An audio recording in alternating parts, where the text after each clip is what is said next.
রাজ্য সরকারের দেওয়া দুর্গাপুজোর অনুদান ফিরিয়ে দেওয়ার সিদ্ধান্ত নিল উত্তরপাড়ার আরও একটা পুজো কমিটি। উত্তরপাড়া থানার অন্তর্গত হিন্দমোটর এলাকার মহিলা দ্বারা পরিচালিত ভদ্রকালী বৌঠান সংঘ ক্লাব সরাসরি অনুদান ফিরিয়ে দেওয়ার সিদ্ধান্ত নিয়েছে আরজিকর কাণ্ডের প্রতিবাদে। এই নিয়ে উত্তরপাড়ার 3টে ক্লাব রাজ্যের দেওয়া পুজোর অনুদান না নেওয়ার সিদ্ধান্ত নিল। এর আগে উত্তরপাড়ার 2টো ক্লাব দুর্গাপুজোর সরকারি অনুদান প্রত্যাখ্যান করেছিল। এবার ভদ্রকালীর মহিলা পরিচালিত বৌঠান সংঘ দুর্গাপুজোর অনুদান নেবে না বলে জানিয়ে দিয়েছে। সংঘের প্যাডে লিখিতভাবে প্রশাসনের কাছে পাঠানো হয়েছে। আরজিকরে অন ডিউটি মহিলা ডাক্তারকে নির্মমভাবে খুনের ঘটনায় নড়ে উঠেছে সমাজ। এমন পাশবিক ঘটনা নিজের কর্মক্ষেত্রে, শিক্ষা প্রতিষ্ঠানে, বিশেষ করে হাসপাতালের মতো জায়গায় মেয়েদের সুরক্ষা নিয়ে প্রশ্ন তুলে দিয়েছে। সমাজের সব অংশের মানুষ এর প্রতিবাদে সরব হয়েছেন। পথে নেমে প্রতিবাদ চলছে শহর থেকে গ্রামে। দাবি উঠেছে দোষীর দৃষ্টান্তমূলক শাস্তি চাই। নারী সুরক্ষা সুনিশ্চিত করতে হবে। ঘটনার পর সরকার কিছু পদক্ষেপের কথা ঘোষণা করেছে। তাতে অবশ্য আন্দোলন, প্রতিবাদ থামেনি। হাসপাতালগুলোতে নিরাপত্তা জোরদার করা হয়েছে। কিন্তু এই ঘটনা সার্বিকভাবে সমাজের সব অংশের নারীর নিরাপত্তার দাবি জোরালো করেছে। নানাভাবে প্রতিবাদে সামিল হয়েছেন মানুষ, আর সেই প্রতিবাদে সামিল হয়েছে দুর্গাপুজো কমিটিগুলো। মহিলা পরিচালিত পুজোর সরকারি অনুদান অস্বীকার এই প্রতিবাদেরই একটা দিক বলে জানান পুজো উদ্যোক্তারা। বৌঠান সংঘের সভানেত্রী রীনা দাস বলেন, আমরা প্রতিবার পুজোর অনুদান নিয়ে থাকি। এবছর আরজিকরের এই ঘটনার প্রতিবাদে আমরা অনুদান নিচ্ছি না। নির্মমভাবে চিকিৎসককে নির্যাতন করে মারা হয়েছে। এর প্রতিবাদ এবং দোষীদের দ্রুত শাস্তির দাবি জানাচ্ছি আমরা। ডাক্তারের স্মৃতিতে মোমবাতি জ্বালিয়ে নীরবতা পালন করা হয়। সংঘের সদস্য ঋতুপর্ণা দাশগুপ্ত বলেন, শুধু আরজিকর না, এমন অনেক ঘটনা ঘটে, কিন্তু সেগুলো অনেক সময় সামনে আসে না। আমরা সব ঘটনার প্রতিবাদ জানাচ্ছি, আর এই প্রতিবাদ থেমে গেলে হবে না। ঘটনা ঘটলেই তার প্রতিবাদ করতে হবে।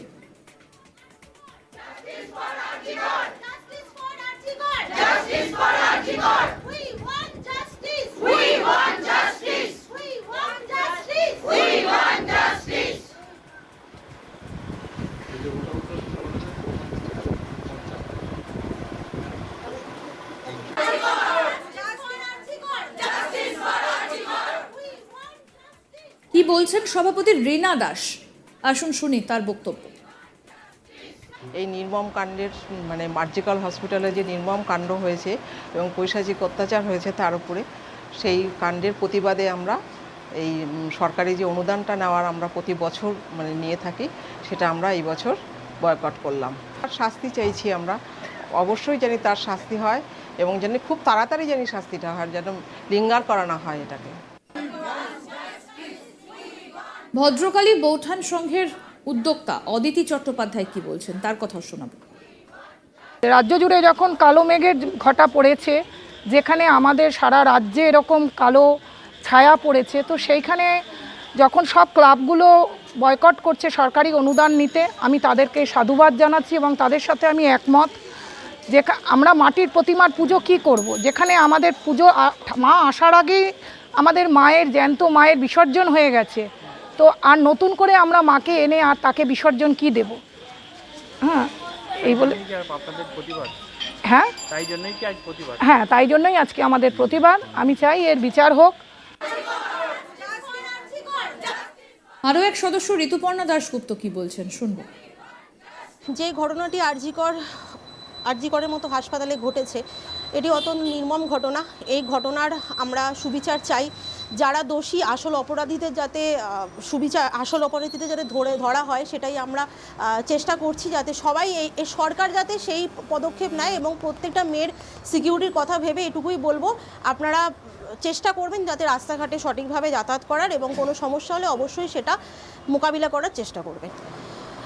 সেটা তো উচিতই ফিরিয়ে দেওয়াটা, কারণ যে ঘটনাটি ঘটেছে এই ঘটনা শুধুমাত্র তো আরজিকরের মতন জায়গায় হয়নি, এই ঘটনা আগেও অনেক জায়গায় এরকম হয়েছে এবং ছোট ছোট অনেক ঘটনা যেগুলো সামনে আসে না, যেগুলো সম্পূর্ণভাবে ধামাচাপা পড়ে যায়। তো আমি মনে করব এই যে আমাদের আন্দোলনের ঝড় উঠেছে আরজিকর ঘটনাকে কেন্দ্র করে, তো এইটা শুধুমাত্র এই কদিন চলে তারপরে সেটা বন্ধ হয়ে যায়, সেটা কখনোই নয়। সারা যে কোনো ছোট ঘটনা, যাই ঘটনা হোক না কেন, সেটা যাতে বড় আকার নেয় এবং যাতে মহিলাদের সিকিউরিটির আর প্রশ্ন, সেটা যাতে সবাই সিকিউর থাকে, এটাই। আরও এক সদস্য তৃপ্তি দাস, তিনি কি বলছেন শুনবো। তারা যথেষ্ট ঠিক কাজ করছে, কারণ প্রতিবাদ জানানোর জন্য তাদের কাছে এর থেকে আর আলাদা কোনো উপায় নেই আপাততভাবে। তারা সরকারকে এটাই জানাতে পারে যে আপনার এই যে অনুদানটা আছে সেটা প্রয়োজন নেই, আপনার একটা যোগ্য আপনি শাস্তির ব্যবস্থা করুন, এমন শাস্তির ব্যবস্থা করুন যেন পরের বারে কেউ যেন এরকম করবার আগে 5 বার ভেবে নেয় যে সরকার টাকা তো দেয় ঠিক আছে, অনুদান দিচ্ছে, প্রপার শাস্তিও দিতে পারে আমাদেরকে। আমাদের প্রতিনিধি ভোলানাথ সাহা টেলিফোনে কি জানালেন এই বিষয়ে শুনবো। আরজিকর কাণ্ডে হুগলি জেলায় একের পর এক প্রতিবাদের সুর মুখর হতে চলেছে। এই আসরে নেমে পড়েছে দুর্গাপূজা কমিটিগুলি। একের পর এক মোট 3টি দুর্গাপূজা কমিটি মমতা সরকারের দুর্গাপূজার জন্যে যে অনুদান দেয়া হয় 85,000 টাকা, তাকে নেয়ার জন্যে অস্বীকার করেছে। হুগলি জেলার উত্তরপাড়া হিন্দমোটর এলাকার মহিলা দ্বারা পরিচালিত দুর্গাপূজা কমিটি ভদ্রকালী বৌঠান সংঘ, তারা কিন্তু মমতা সরকারের দেয়া পুজোর অনুদান 85,000 টাকা নিতে নাকচ করে দিয়েছে। তারা এই মর্মে স্থানীয় প্রশাসনকে জানিয়ে দিয়েছে। এর আগেও হুগলি জেলার 2 পুজো কমিটি উত্তরপাড়া, তারা কিন্তু মমতা সরকারের পুজো অনুদান নিতে অস্বীকার করেছে। তাদের একই কথা হচ্ছে যে যেই ডক্টরদের দরজা মানে সমাজে ঈশ্বরের সমান, সেই ডক্টর আরজিকর হাসপাতালে একজন মহিলা লেডি ডক্টরকে যেই নৃশংসভাবে হত্যা করা হয়েছে, তার সঙ্গে করা হয়েছে, সেটাকে কোনো এই সভ্য সমাজে মেনে নেওয়া যায় না। রাজ্যের মুখ্যমন্ত্রী এবং সরকারের উচিত আমাদের দুর্গাপূজা কমিটিকে 85,000 টাকা অনুদান না দিয়ে এমন ব্যবস্থা, এমন শাসন ব্যবস্থা রাজ্যে আনুন যেন মহিলারা ঘরের বাইরে সুরক্ষিত থাকে। এমন কোনো আরজিকর কাণ্ডের মতো তিলোত্তমাকে আবার সাফার না করতে হয়, সেই আর্জি তারা জানিয়েছে রাজ্যের মুখ্যমন্ত্রীকে, মুখ্যমন্ত্রী থেকে শুরু করে রাজ্যের পুলিশ প্রশাসনকে।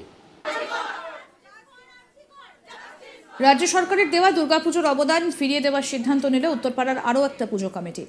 উত্তরপাড়া থানার অন্তর্গত হিন্দমোটর এলাকার মহিলা দ্বারা পরিচালিত ভদ্রকালী বৌঠান সংঘ ক্লাব সরকারি অনুদান ফিরিয়ে দেওয়ার সিদ্ধান্ত নিয়েছে আরজিকর কাণ্ডের প্রতিবাদে।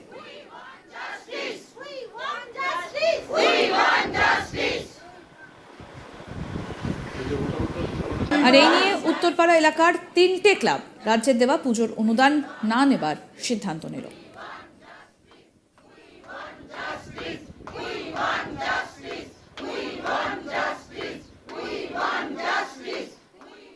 আরও আপডেট পেতে দেখতে থাকুন আজ তাক বাংলার ইউটিউব চ্যানেল, সাবস্ক্রাইব করুন।